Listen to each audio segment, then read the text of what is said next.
Good morning students, how are you? Fine, very good. चलिए बेटा, Indian economy हम लोग कर रहे हैं first chapter and sixth lecture. ठीक है, अभी तक जितने लेक्चर्स हमने कर लिए फर्स्ट चैप्टर के ऊपर, आई होप कि आपको बहुत अच्छे से समझ आ गई होगी। ठीक है, फिर भी अगर कोई आपकी क्वेरी है तो आप किसी भी टाइम में से कॉल पर ले सकते हैं। हम लोग लास्ट ये टॉपिक कर रहे थे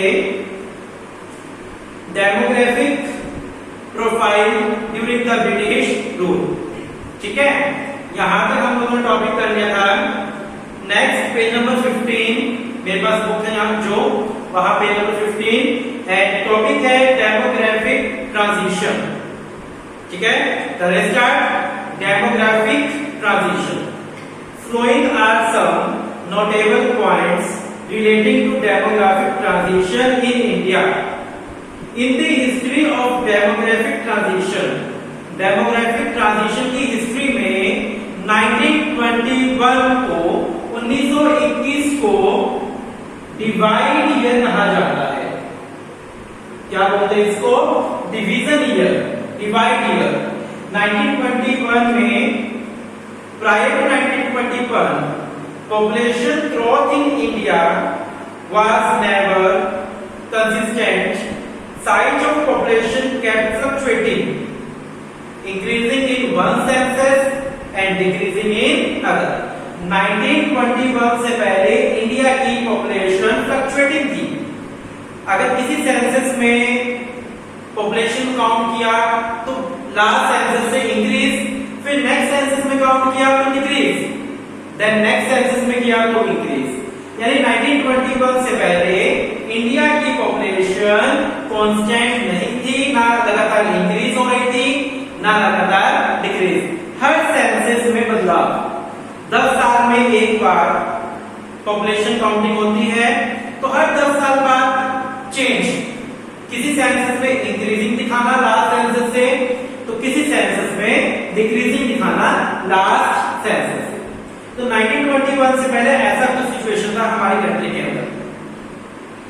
after 1921 population in India recorded as consistent rise. 1921 के बाद इंडिया की पॉपुलेशन लगातार इंक्रीज हुई। ठीक है, 1921 के बाद जब जब पॉपुलेशन काउंट हुई, हर बार इंडिया की पॉपुलेशन इंक्रीज ही मिली है। 10 The census 1901 showed a decline 0.4 crore in total population. कहते हैं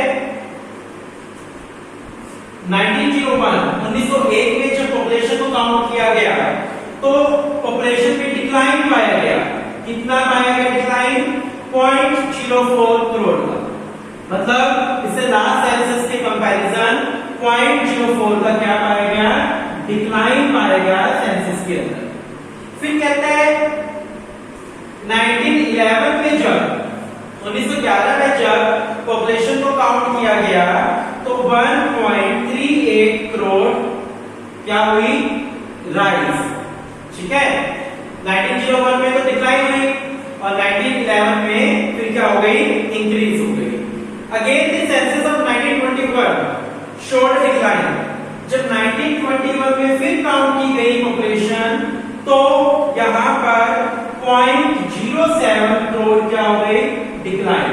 यानी 1921 से पहले कभी डिक्लाइन, कभी राइज, कभी डिक्लाइन, ऐसी सिचुएशन पॉपुलेशन के अंदर हमारी कंट्री में चल रही थी। ये बात क्लियर अच्छे से कि 1921 से पहले जब सेंसस काउंट होती थी तो किसी सेंसस में डिक्लाइन और किसी सेंसस में इंक्रीज था। लेकिन 1921 के बाद लगातार हमारे कंट्री की पॉपुलेशन इंक्रीज होती चली गई। 1931 में रिकॉर्ड किया, 1931 में इंक्रीज का रिकॉर्ड किया 2.76 करोड़। ठीक है, देन 1941 में रिकॉर्ड किया 3.96 करोड़। ठीक है, तो लगातार जनसंख्या बढ़ती गई। 1951 में राइज हुई कितनी? 4.24 करोड़। यानी 1921 के बाद लगातार हर सेंसस के अंदर हमारे देश की पॉपुलेशन क्या हो रही थी? राइज हो रही थी। population lead to excessive burden of maintenance investment। जितनी ज्यादा हमारे देश की पॉपुलेशन होगी उतना ही हमारे देश का खर्चा होगा। किस चीज पर खर्चा होगा? मेंटेनेंस पर। किस चीज पर? मेंटेनेंस पर। उस पॉपुलेशन को मेंटेन करने का खर्चा ज्यादा होगा। तो कहते हैं कि इतनी पॉपुलेशन हमारे देश की लगातार बढ़ रही थी कि गवर्नमेंट का बहुत सारा पैसा कहाँ जा रहा था? मेंटेनेंस के अंदर। When the maintenance investment is high, growth oriented investment remain low। ठीक है, यानी मेंटेनेंस वाली इन्वेस्टमेंट ज्यादा लग रही थी गवर्नमेंट की and growth oriented investment low थी। High maintenance and low growth oriented investment on the eve of independence is another feature of Indian economy. So कहता है कि गवर्नमेंट का एक बहुत सारा खर्चा मेंटेनेंस के ऊपर लग जाना, ग्रोथ की तरफ ना लग पाना हमारे देश की बैकवर्डनेस का एक बहुत बड़ा कारण है। ठीक है, however the underlying fact is still 1951 the rise in India's population was never alarming। it ranged between mild to modest। यानी 1951 में तो हमारे देश की जनसंख्या इतनी ज्यादा बढ़ गई जिसने माइल्ड टू मॉडेस्ट का रूप ले लिया, मतलब छोटे से बहुत लार्ज का रूप ले लिया। It was only from 1951 onward that rise in population become explosive in nature। और 1951 के बाद 1951 के बाद हमारी कंट्री में पॉपुलेशन एक्सप्लोजन हुआ, यानी बम फूटा। लगातार जनसंख्या पॉपुलेशन बढ़ती गई और बढ़ती ही गई 1951 के बाद। ठीक है, एट प्रेजेंट हमारे देश की जनसंख्या कितनी है? 133 करोड़ जनसंख्या। क्लियर है? बिल्कुल।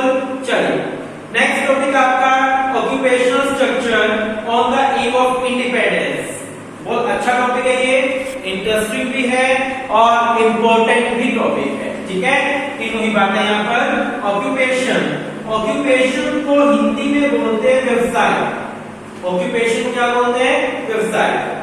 इंडिया के अंदर ऑक्यूपेशन में बोले तो ऑक्यूपेशन के अंदर 3 सेक्टर आते हैं। ऑक्यूपेशन के अंदर, व्यवसाय के अंदर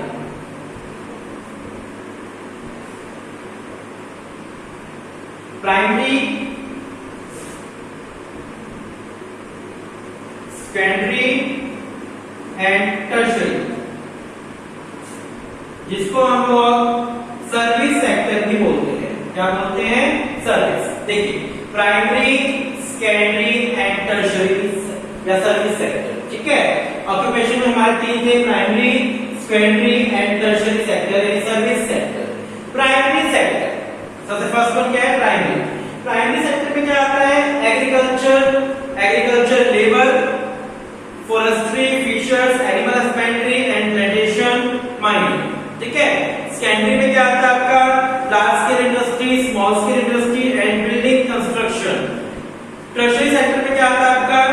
trade and commerce, transport, storage and communication and other service.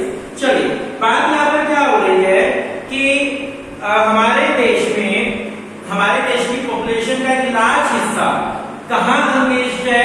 Primary के अंदर। ठीक है, 1951 इंडिपेंडेंस के टाइम पर हमारे देश की पॉपुलेशन का 72.7% पार्ट, पॉपुलेशन का 72.7% पार्ट प्राइमरी सेक्टर में एंगेज था। 10.1% इसमें एंगेज था, सेकेंडरी सेक्टर में एंगेज था और 17.2% इसमें एंगेज था, टर्शियरी सेक्टर में एंगेज था। ठीक है, primary, secondary and tertiary. Primary sector में कितना बंदा एंगेज था? 72.7%। सेकेंडरी में कितना एंगेज था? 10.1% एंड टर्शियरी में कितना एंगेज था? 70.2%। ठीक है, यानी देखो इस चार्ट में आपको देखने को क्या बात चलेगा कि इंडस्ट्रियल सेक्टर में बहुत कम लोग एंगेज थे। यानी 1951 के टाइम पर हमारे देश में इंडस्ट्रियल सेक्टर सबसे लो था। हमारे देश में इंडस्ट्रीज बहुत कम थी। आइए बात समझ, ये कब की बात कर रहे हैं? 1951 की बात कर रहे हैं, 1951 की बात कर रहे हैं। ठीक है, 1951 में प्राइमरी सेक्टर 72.7%, सेकेंडरी सेक्टर 10.1% यानी इंडस्ट्रियल सेक्टर 10.1% एंड टर्शियरी या सर्विस सेक्टर कितना था? 17.2%। चलिए, agriculture the principal source of occupation. India के अंदर जो एग्रीकल्चर सेक्टर है वो प्रिंसिपल सोर्स है।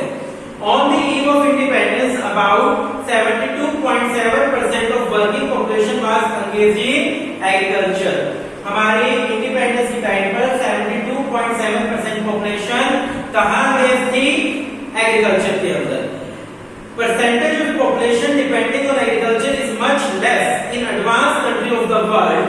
कहते हैं जो एडवांस कंट्रीज है like England, America, Japan, Germany, यहाँ पर लोग एग्रीकल्चर सेक्टर पर कम डिपेंड है। जितनी भी एडवांस कंट्रीज है लाइक इंग्लैंड वगैरह, अमेरिका वगैरह, यहाँ पर एग्रीकल्चर सेक्टर में लोग कम डिपेंड है, जबकि इंडिया के अंदर एग्रीकल्चर सेक्टर पर लोग ज्यादा डिपेंड है। This established backwardness of the Indian economy at the time of independence। यही एक बहुत बड़ा कारण है कि हमारी इकोनॉमी क्या है? Backward. Industry insignificant source of occupation। On the eve of independence, 9%, near about 10% population in India was engaged in manufacturing, industries, mining, etc. As against it, 32% in USA, 42% in England and 39% in Japan। कहते हैं India में just 10% लोग secondary sector में engage थे, जबकि England में कितने percent थे? 42%, यूएसए में 32% एंड जापान में 39% लोग इंडस्ट्रीज के अंदर एंगेज थे। It further proved how backward the Indian economy was at the time of independence। तो ये अगेन शो कर रहा है कि इंडिया की इकोनॉमी कितनी बैकवर्ड थी। ठीक है। Unbalanced growth. थर्ड क्या है? Unbalanced growth. Growth is said to be balanced when all sector of economy are equally developed. एक इकोनॉमी को डेवलप इकोनॉमी तब कहा जाता है जब उसके सभी सेक्टर क्या हो? इक्वली वेल डेवलप्ड हो। In case of India, secondary and tertiary sectors were in infant stage. दोनों सेक्टर कौन से स्टेज पर थे? इन्फेनेंट, स्टार्टिंग स्टेज पर थे, जबकि दूसरी कंट्रीज के अंदर ये सेक्टर डेवलप थे। ठीक है। तो एक बहुत बड़ा रीजन है। तो कंक्लूजन क्या निकलता है? Indian economy at the time of independence was progressive and is backward. So हमारा कंक्लूजन ये निकलता है कि इंडिया की इकोनॉमी क्या थी? बैकवर्ड इकोनॉमी थी। ठीक है।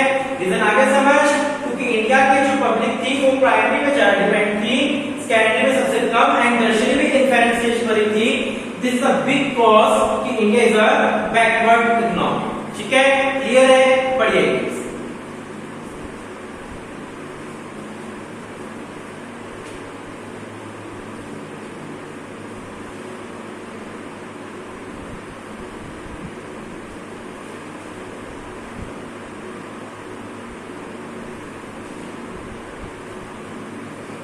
चलिए बेटा, नेक्स्ट टॉपिक आपका infrastructure on the eve of independence.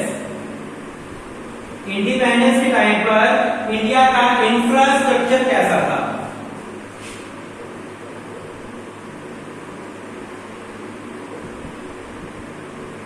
Infrastructure on the eve of independence.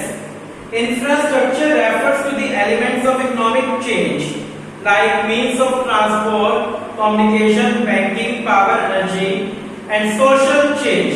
देखो इंफ्रास्ट्रक्चर में दो चीजें आती है, एक इकोनॉमिक और एक सोशल। इन दो चीजों से हमारा इंफ्रास्ट्रक्चर बनता है। इकोनॉमिक इंफ्रास्ट्रक्चर होता है, एक होता है सोशल इंफ्रास्ट्रक्चर। तो इंफ्रास्ट्रक्चर के 2 कंपोनेंट है। आप यहाँ पर ये मानकर चले कि इंफ्रास्ट्रक्चर के 2 कंपोनेंट है, एक इकोनॉमिक कंपोनेंट और एक सोशल कंपोनेंट। तो infrastructure refers to the elements of economic change like transport. Economic infrastructure में क्या क्या आता है? Transport, communication, banking, energy, power etcetera. And social change में क्या आता है? सोशल इंफ्रास्ट्रक्चर में क्या आता है?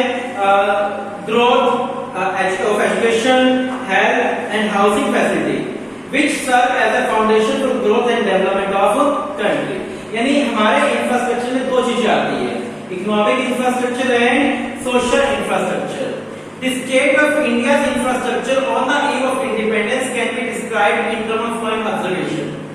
Railways were developed to transport finished goods from Britain to the interior of colonial India it aim at widening the size of market for the British product in India. कहता है infrastructure के नाम पर railway को develop किया।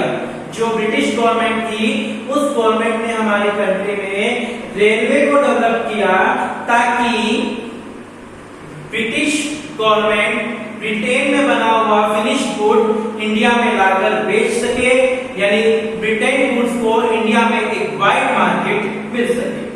Ports were developed to handle export of raw material to Britain. Ports को develop किया गया, रेलवे को डेवलप किया गया और बंदरगाहों यानी पोर्ट्स को डेवलप किया ताकि इंडिया से रॉ मटेरियल ब्रिटेन में ले जाया जा सके और ब्रिटेन में बना हुआ फिनिश गुड इंडिया में ला सके। पोस्ट एंड टेलीग्राफ को डेवलप, पोस्ट और टेलीग्राफ को डेवलप किया गया ताकि एडमिनिस्ट्रेशन स्ट्रॉन्ग हो सके ब्रिटेन गवर्नमेंट का। ठीक है, उन्होंने क्या किया, पोस्ट और टेलीग्राफ को स्ट्रॉन्ग किया ताकि ब्रिटिश गवर्नमेंट का एडमिनिस्ट्रेशन स्ट्रॉन्ग हो सके। Roads were developed to facilitate transport of raw material from different part of the country to port. ठीक है, रोड्स को पक्का किया गया और सिर्फ उन रोड्स को पक्का किया गया जहां से गुड्स को पोर्ट तक ले जाया जाता है ताकि ट्रांसपोर्ट खर्चा कम पड़े उन्हें और गुड्स ट्रांसपोर्ट इजीली हो सके। यानी क्या समझ में आया इंफ्रास्ट्रक्चर की बात के अंदर कि जो ब्रिटिश गवर्नमेंट थी उन्होंने रेलवे को डेवलप किया ताकि ब्रिटेन में बना प्रोडक्ट्स इंडिया में लाकर बेच सके। उन लोगों ने क्या किया, पोर्ट्स को डेवलप किया ताकि इंडिया का जो रॉ मटेरियल है वो इजीली ले जा सके। ठीक है, टेलीग्राफिक एंड पोस्ट सिस्टम को डेवलप किया ताकि एडमिनिस्ट्रेशन स्ट्रॉन्ग कर सके। उन रोड्स को पक्का करवाया जहां से गुड्स बाय रोड कहां जाते थे, पोर्ट्स को जाते थे ताकि गुड्स इजीली ट्रांसपोर्ट हो सके, ट्रांसपोर्टेशन कॉस्ट कम आए, ट्रांसपोर्टेशन इजी रहे। Briefly, some modest infrastructural change in the economy during the British Raj is not denied, but the motive behind this change was not the growth and development of Indian economy, rather it was the growth and development of British economy through colonial exploration. कहते हैं इस बात से हम decline नहीं कर सकते कि ब्रिटिश गवर्नमेंट ने इंफ्रास्ट्रक्चर में सुधार किया, लेकिन वो सुधार इंडिया का ग्रोथ करने के लिए नहीं था, वो सुधार सिर्फ अपने प्रोडक्ट्स को इंडिया में लाकर बेचने के लिए और हमारे रॉ मटेरियल को ब्रिटेन में ले जाने के लिए था और इसके अलावा कुछ उनका ऑब्जेक्ट नहीं था। ठीक है, आगे बात समझ। चलिए बेटा, कल हम लोगों का चैप्टर हो जाएगा फिनिश। अभी तक इस चैप्टर में कोई डाउट है तो आप ले सकते हैं। ये चैप्टर आपका बेस चैप्टर है, ये बेस बना रहे हैं, आपको बता रहे हैं कि आने वाले चैप्टर्स में हम लोग क्या पढ़ेंगे, कैसे क्या दिखाया जाएगा, इकोनॉमी की बातें होंगी, ब्रिटिश गवर्नमेंट की बातें होंगी, एग्रीकल्चर की बातें होंगी, बहुत कुछ हम लोग पढ़ेंगे आगे धीरे धीरे। तो आप सबसे पहले अपना बेस स्ट्रॉन्ग कर लीजिए इस बुक के अंदर, यानी फर्स्ट चैप्टर आप अपना स्ट्रॉन्ग कर लीजिए। चलिए बेटा, thank you, have a nice